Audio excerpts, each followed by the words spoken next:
Hello children, welcome back to my talks, and today I'm here with standard 11th English.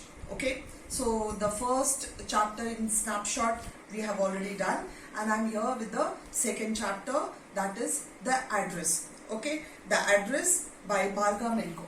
So the author herself writes her own experience. Okay, so this story is about that.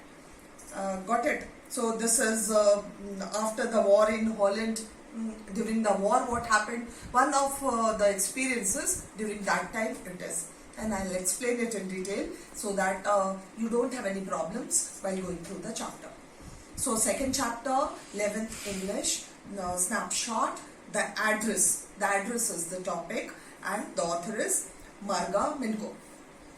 So this is actually a moving story, okay, of a daughter who goes in search of her mother's belongings. Okay, mother's belongings, whatever belonged to their house. Okay, after the war in Holland, actually during the war, the family shifts to some other place, the author's family. Okay, and the mother keeps all her belongings in a friend's house of hers, and after the war, the daughter, means the author, comes back, okay, to get the belongings from her mother's friend, okay, and what happens, that is there in the story. So I'll start from the beginning.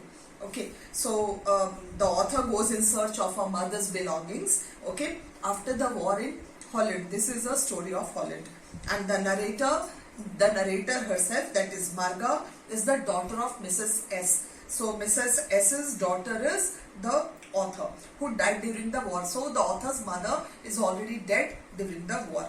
The narrator goes to number 46 Marconi Street. This is the address where the mother's belongings were kept.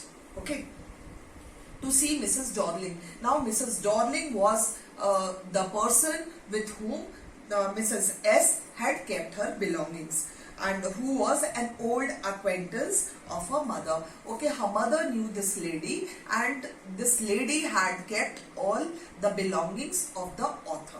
Okay, and she had removed all the belongings of her mother during the war to this place. Okay, which place? Number 46 Marconi Street was the address. So all this was done with Mrs. S's consent, silent consent. She had given her permission, okay, to be kept.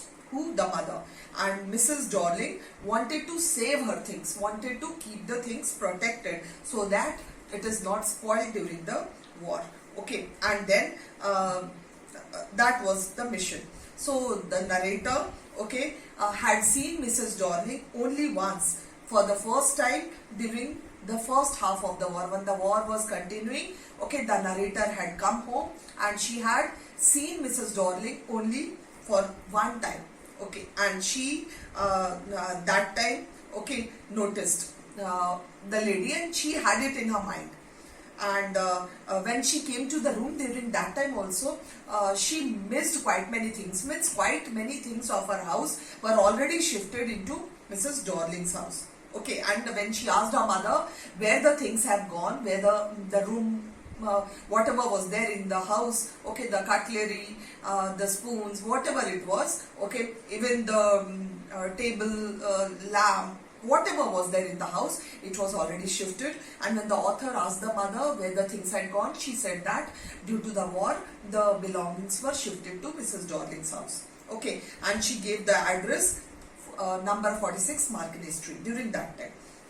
So the author remembered that, and after the war her mother had expired, so she wanted to see those things. Okay, so she goes to number 46 Marconi Street, okay, the address that her mother had given her. Okay, and she remembered Mrs. Dorling's face very clearly. Okay, she was a woman with very hefty back, a very broad back, that she remembers. And Mrs.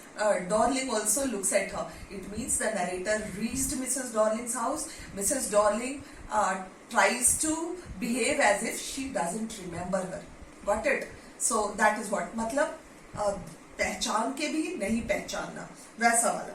Okay, so and she showed no signs of recognition, and she kept staring. means you keep staring at somebody in silence, gives the message that you don't recognize the person.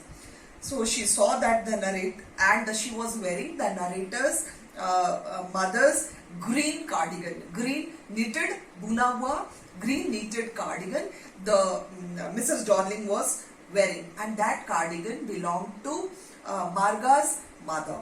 Okay, so Darling could understand that that the author has already seen her mother's, and she could recognize her mother's cardigan. Okay, so she hid herself behind the door and refused to see her, refused to recognize her. And she was actually surprised to see the narrator. She had thought that during the war these people will get killed, but she was surprised to see the narrator over there. Okay, so because she was not able to recognize her, the narrator returned back. Okay, she returned to the station, boarded the train and went back wherever she lived. And while in the train, okay, she remembered for the first time how she had met Mrs. Darling and how her mother had introduced her to her old acquaintance and given the address. All that flashback she had while she was going back to her house and she was in the train. Okay, after the useless visit, the first useless or fruitless visit to Mrs. Darling's house, okay, the narrator, that is Marka Minko, she again decides to visit Mrs. Darling's place for the second time. And this time, a girl about 15 years, okay, opened the door. And what she said, she asked the girl if her mother was there at home, and she said she was away. And the narrator said that I would sit here and wait for her. While the girl went inside, the narrator also followed her along the passage. And the very first thing which she saw in their house was an old-fashioned, okay, iron Hanukkah. Hanukkah is candle holder, and this candle holder also belonged to the narrator, which was kept in Mrs. Darling's house, okay, for safety. But she was surprised to see that they were using their things, their belongings. So she was surprised to see that iron candle holder which was hung just next to the mirror. Okay, and then when they went into the living room, okay, the narrator was surprised and horrified. Okay, as she was in the room, she knew and did not know. She could recognize quite many things which was kept in the living room belonged to her, belonged to them. And she found herself in among the things, okay, that she had wanted to see again. She wanted to see all the things which were hers, okay, but here she was she did not like when she was amongst that, because the way it was kept, the way it was decorated, okay, the taste was not there. And she was very oppressed in such a strange atmosphere. Okay, the tasteless way of arrangement, that is what she says, the ugly furnitures and the smell which came from their house, okay, from Mrs. Darling's house, that also contributed to that feeling of hers. And she did not have the courage also to look around her, because everything which was kept in the room belonged to the author. And she sat down. Instead, when she sat down over there, she started looking at a tablecloth which was spread on a wooden table, okay, and that tablecloth also belonged to them, because there was a small hole, it was burnt and it was not mended, and when she tried to look for that hole, it was there. Got it? And as she followed the lines of the pattern, she remembered that the tablecloth also belonged to them. Okay, and then the girl poured tea for her from a white pot, okay, with a gold border on the lid. She opened the box and took out some spoons, the cutlery, the spoons, everything. And the narrator praised the box, okay, and Mrs. Darling's daughter said that it was unique. Now all these unique things, they had got it from the author's house to keep safe in their place, and they were using it. So they had got lots more, and the daughter, that 15-year-old daughter of Mrs. Darling, said that they have lots of more antique things, okay, and she remarked the cutlery, spoons, forks, okay, and the knives also was silver.